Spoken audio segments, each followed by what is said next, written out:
even though I don't think they need an introduction, I'll just give you a little bit of background. So Estria has been envisioning, planning, and painting large-scale community mural projects and commission works for over 30 years. He is recognized around the world as an urban art living legend and is a pioneer in an arts movement that has been more influential than the Renaissance. He is acknowledged as a valued historian and a community leader who helped to awaken the social and political consciousness of graffiti writing art. So this is Estria.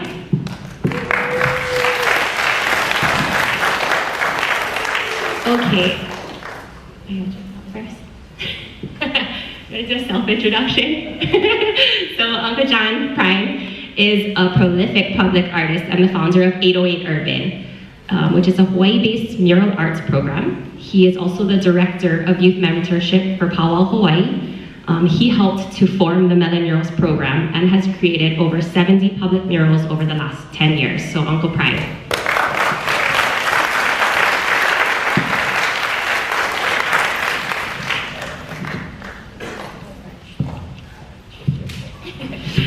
Okay, I'm actually... Yeah. What a karaoke screens there. Let's sing right now. Actually, I'll start off with a question for both of you. A big theme in the movie is the concept of being Hawaiian. So I wanted to start off with that question. What does being Hawaiian mean to you?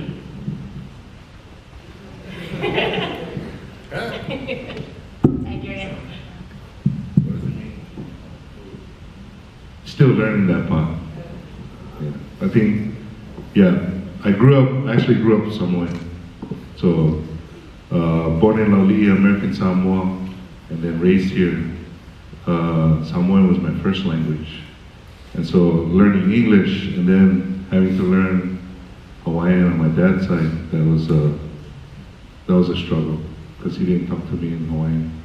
So I think that's where our journey started.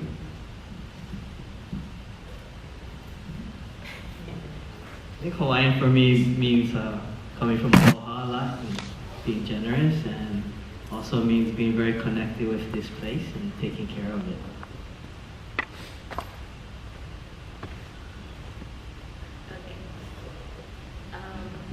So Estria, in the movie, you talk about, at even Prime, about being in Hawaii, you somewhat hit a point where you become stagnant. So what do you do to challenge yourself artistically?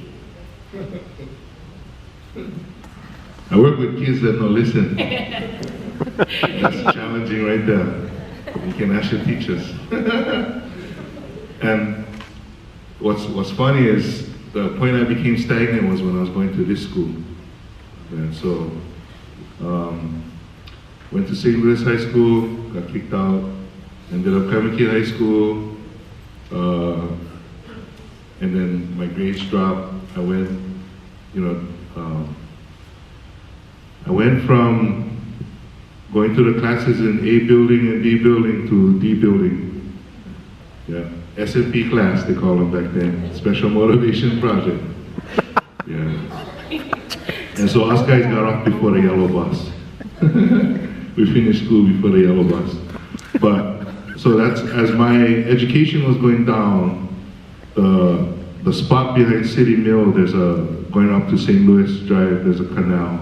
And that was known as Prime's Canal. So that's where you would find me most of the time. I would go to City Mill, still paint, and then go down to the canal and start painting. And that was my refuge. That's where I got my education. And got to the point where people wouldn't come already because two things would happen. Either you would paint with me or you'd get lickings. Yeah, and that's the two things that would happen. And then that stream runs all the way up to Pololo Valley, where if you guys come from Pololo Valley housing, the bridge, what we used to call the bridge, where we used to hang out, that was the other spot that I used to paint back in the day. Yeah, so. You were the troll under the bridge. You in the bridge over here? Yeah. I think, something that I'd like folks to take away with is to be open-minded, to be open to change, to look for it where you can. I used to say that I found inspiration in anything, whether it was visual art or movies or, walking down and seeing the light fall through a tree or a bird fly a certain way. All of that can inspire you in the work that you do. But I think as you open yourself up to learning and thinking that you're not always right, or it doesn't have to just be this one way your whole life, then you open yourself to unlimited possibilities of who you can be, what you can do, and what you can create. So, you know, like for us, the art is like a physical manifestation of making change in the world. It's like we're sort of painting how we want the world to be, this better place, you know. This place that's not polluted, this place that has love and connection and is healthy and thriving. Okay, so in the movie, Estria, you talk about the concept of moving home. For both of you, actually, there is more of a market for artists and muralists in the continental U.S. So, what would be your advice for students or upcoming artists? What would be the advice that you would give them if they're interested in careers in art, especially in Hawaii? Okay, I think, you know what I get a lot is I get emails from parents and conversation with parents saying, oh, you know, my son is so talented, or my daughter is so talented. And that's the same thing I grew up with, is thinking that I was talented. But, you know, what really got the kids through was grit, was staying determined to finish. So if I had somebody there to kick my butt and tell me talent alone is not good enough, you have to be dedicated, you have to commit, then I think I would have succeeded as an artist back then. But because people keep telling me, oh, you're so talented, you're so talented, like all the kids in the school came to me for drawings. And I don't know if I've got any of those kids in this school, but what it does is it feeds your ego, and that's all it did, was just feed my ego. But what I needed back then was that person to tell me, you know what, you gotta stick with it. You know, like a football coach will tell you to stick with it and just keep pursuing. So I think that's where we gotta kind of change. I would love to see parents say, oh, you know, I get this really, really committed son, and that's the one that I would take as my student. Not the talented ones, because the talented ones come with ego. The talented ones come with attitude because they're too good.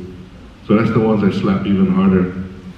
Yeah, is when they come to me and they think they're talented, one slap behind the head and the ear ring, oh, then they wake up fast.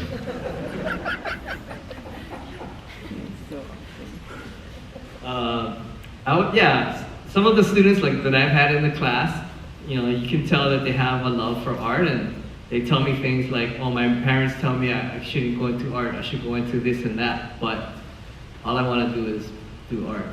And, you know, I'm not telling you not to listen to your parents, but you got to follow your heart sometimes, and you got to make that choice.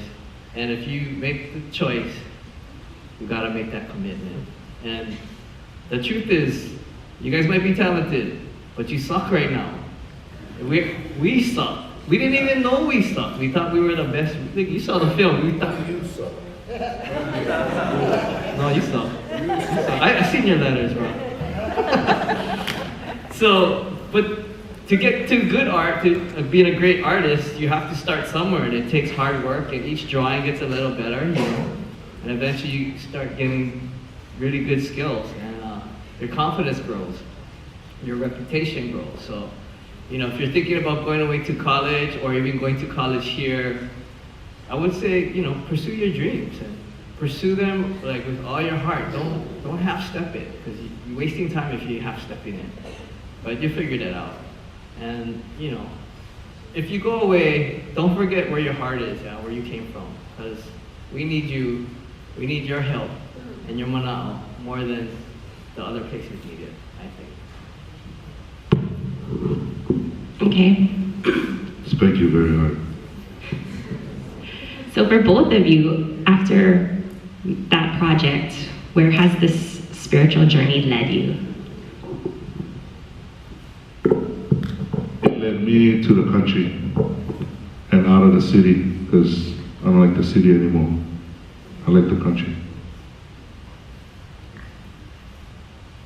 I think it led me to being a better person.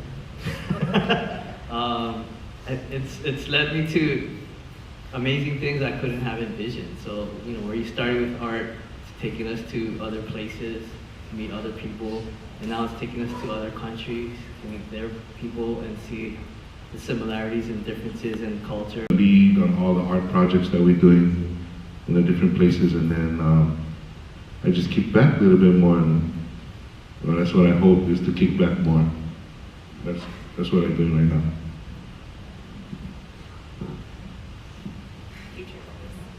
I hope you guys teach the class, because I'm getting too old for that. And I hope you guys become these visual storytellers, because I'm getting too old to climb the scaffold too. Yeah. Any questions from the audience? Did you go back and add more to it, or what did you do with it? Oh, I painted a whole mural on that wall after we covered it. Is it on your website anywhere? Can we see it? Yeah, if you go down to Jaguar dealership in Kaka'ako, you can see them. Okay, thank you. Yeah, no, it was part of powwow, that's why. So every year they gotta change the murals, yeah? And so actually, like, bro, you better not touch our mural, we won't punch your face. And I was like, yeah, we won't punch your face. So they said, okay, well, we're not gonna touch it. So it was proper for us to touch our work instead of somebody else flying in from who knows where and then touching the local stuff. Oh, us guys get mad.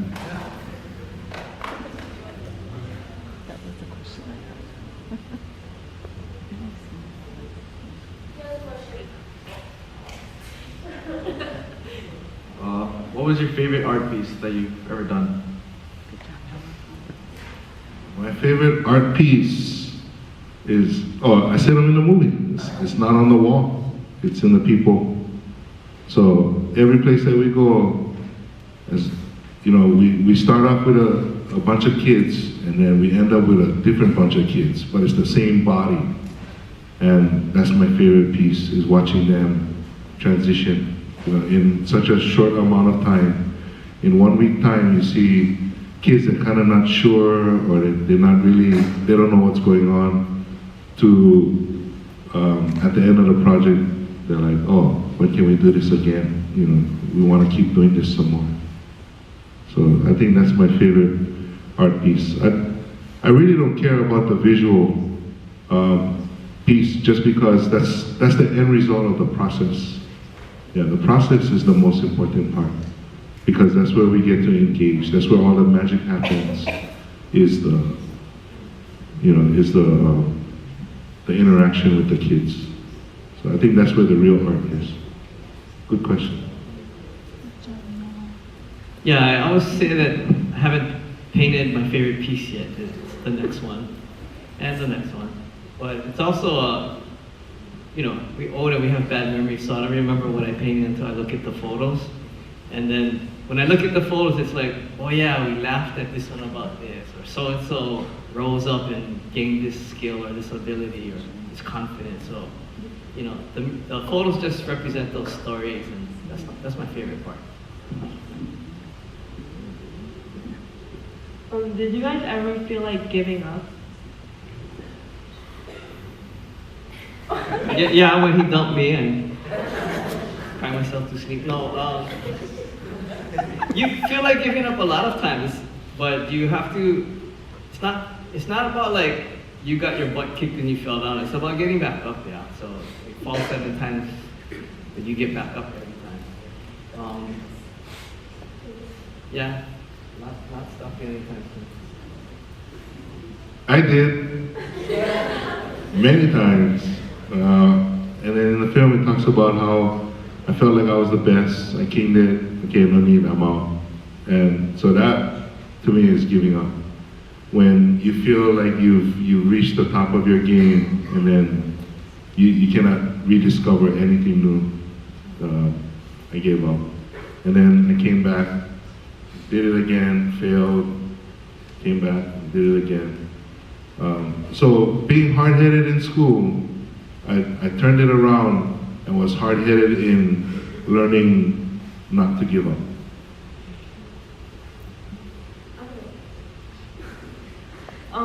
What are some of the challenges you guys faced and how did you overcome it?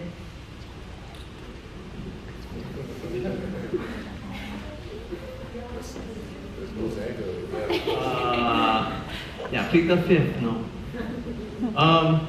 Sometimes messages come to you in strange ways. You might see like the light part through the clouds, or you might, some random person, like say you're painting, sometimes I've painted something and I have no idea what I'm painting, and some complete stranger will walk by and tell me what the painting is about. I'm like, oh yeah, that's what it's about. So like those messages come to you random ways to give you the encouragement, to give you the inspiration. So at this point, I have faith, like unshakable faith, that wherever I'm going, that's where I'm supposed to be.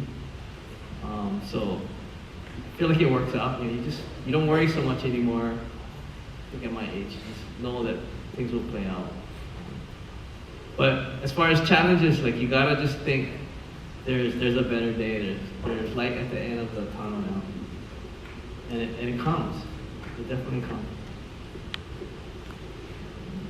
To go public, yeah, because for 25 years nobody knew what I looked like.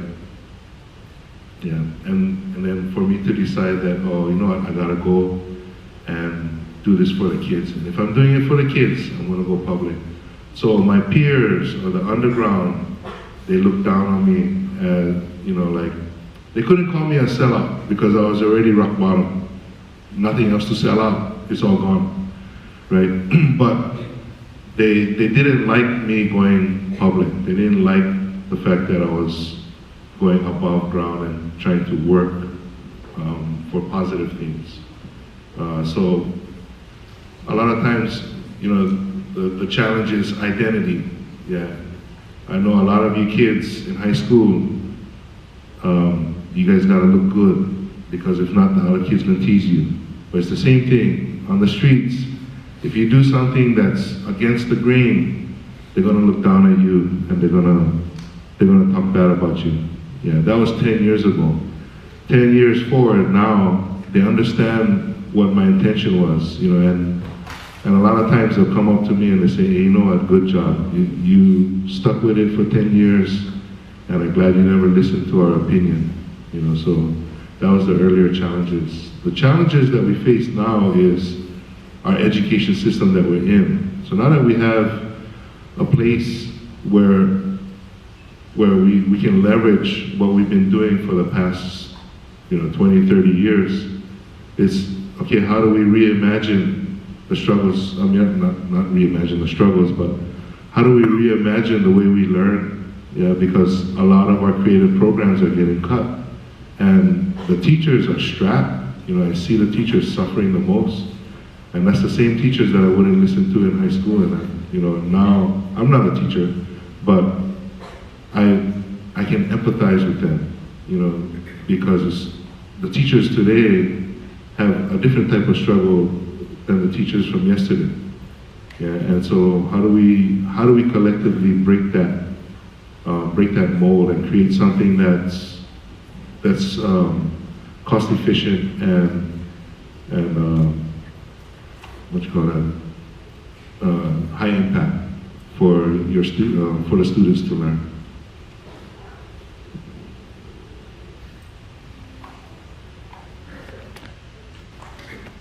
What inspired you guys to do art? I was horrible at breakdancing. What inspired me to do art was, so my house, we had this big TV that didn't work. And then on top of the big TV, you had a little TV with the two antennas and had foil on top. That didn't work. And so when you no more TV, you no more nothing to do, and get plenty paper and pencil.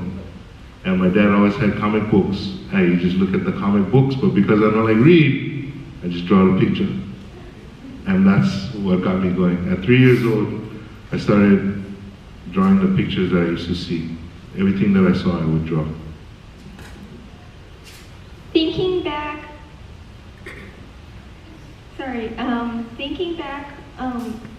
for every artwork you ever done, what else inspire you to paint what you paint right now? Like, for each artwork, what type of different objects or person that inspire you that you paint them is what I mean.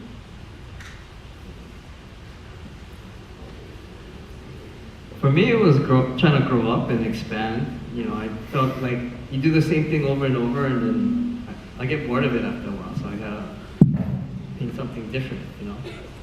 So it's taking me from, like, I think the film covers it pretty well. From going and painting what I want to paint to more like being a servant, and you know, like with the murals we sharing, trying to get you guys to tell your stories. I'll show you how, but let's tell your story. You know. Yeah, I think just knowing what that role is within the community makes it easier to paint stuff. There's no shortage of ideas. Okay, hi, my name is Hoku. So my question for you is, what are you proud of the most, honestly? Wait, who's the question to? Me or him? Both you guys. Hey, both of us. Yeah. I have a lot of things to be proud of. I'm proud that my brother here continues to help kids and do some amazing work in the community. I'm proud that some of you folks graduated. Wasn't sure about that. And I'm proud that you guys have fun, you know, like you get out there and do the work. So I'm especially proud when you guys don't make excuses too. And you get up there and you bust your butt and you make it amazing. For me, it's, you know, when I first get the kids into the program and I see myself, like, you know, I was talking about that in my crybaby time in the movie, seeing myself in the kids at first, and then seeing them not being me when they graduate from high school. Yeah, so I have students that were definitely headed the same direction as me, and then I ended up going to their graduation, and till today they're still with me. And some of them are going to college, some of them are parents now, some of them, you know, are just working. But the fact that they never ended up like me is what makes me the proudest. Okay, so I just wanted to share that I've had the experience of working with both Estria and Prime, doing murals at the two schools that I was at, and they have different processes, but both of them are amazing and the kids learn so much. So estria.org, 808urban.org, you can look them up on